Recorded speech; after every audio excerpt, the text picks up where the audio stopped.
Hey guys, I know that you've seen this in the farmer's market lately. It's Kusa squash. And I want to quickly hop on Facebook Live today because whenever I buy this at the farmer's market, people are asking me, what do I do with it? How do I cook it?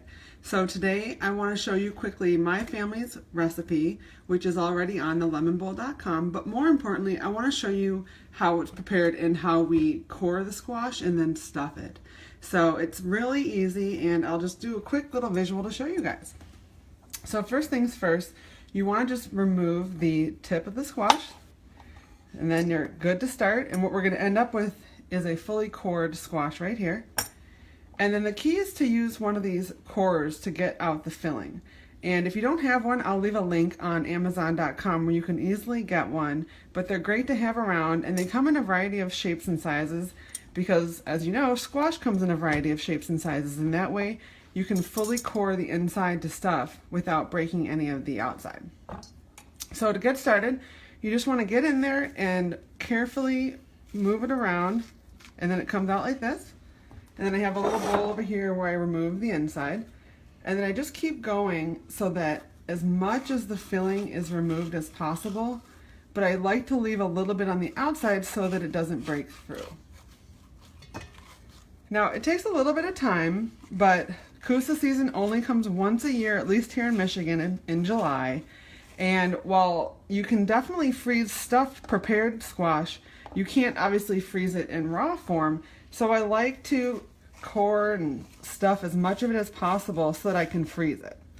And like I said, it takes a little bit of time, but I think some of the best recipes in life take a little bit of extra time.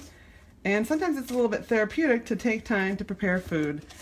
And it's also super cheap right now. In fact, they told me that squash was free as long as I bought at least one other thing at their farm stand. And I ended up buying a bunch of it, and they charged me $1 for 5 squash. So eating seasonally is not only more delicious because it's ripe and tastes better, but it's more affordable. So I really encourage you to try this if you've never tried it before. Believe me, it takes a little bit of practice, but once you've got it down, you've got it down. So that's pretty much it. As you can see, I've got the bulk of the inside removed, and I've just left a little bit around the edge so that it doesn't break through and so it stays firm while cooking it. And then the next thing I have here is a meat mixture. And again, the full recipe is on thelemonbowl.com, and I'll leave the link again. But this is the simplest recipe, and this is used for all stuffed vegetables in Lebanese food, such as stuffed grape leaves, stuffed eggplant, you name it. And inside this is just ground sirloin. You could also use ground lamb.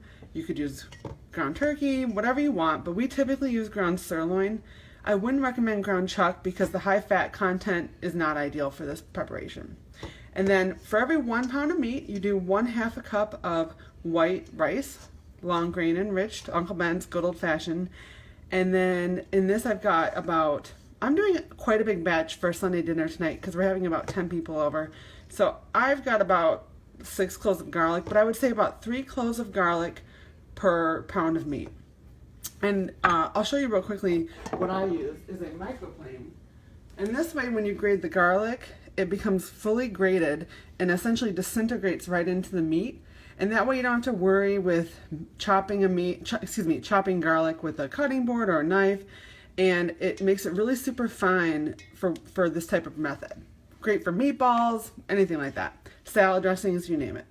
So like I said, you've got rice, sirloin, garlic, salt and pepper. That's it. It could not be any easier. And then you take your squash and then you just start filling it in. And again, this is the Lebanese method, or I should say the Lebanese recipe. You could easily make this an Italian version and use different Italian herbs and spices. You can make it a Greek version. Honestly, you could put Chinese 5-spice powder and make it an Asian version. Again, it's just really more of a method that I wanted to show you today because I'm always asked whenever I buy Kusa squash what I'm doing with it. Now, the one thing I also want to point out, which I can already show you down here, is that I always leave a little bit of room at the end of the squash. You never want to fill it up all the way because the rice is going to expand when it cooks in the cooking liquid, and that way the squash won't burst or break, which you don't want that to happen. Because the thing with squash and the way that we like to cook it is you don't want to overcook the squash. So it literally takes 15 minutes nothing more than that. And that way the squash isn't soggy or mushy. And I think that's one reason why people sometimes, you know, look down on squash or don't love it. They're usually overcooking it. So that's my tip for you today. Anyways, I will leave the link for this recipe. Again, it's Lebanese stuffed Kusa squash, which you can find on thelemonbowl.com. But if you have any questions, you can reach out to me anytime. Happy cooking.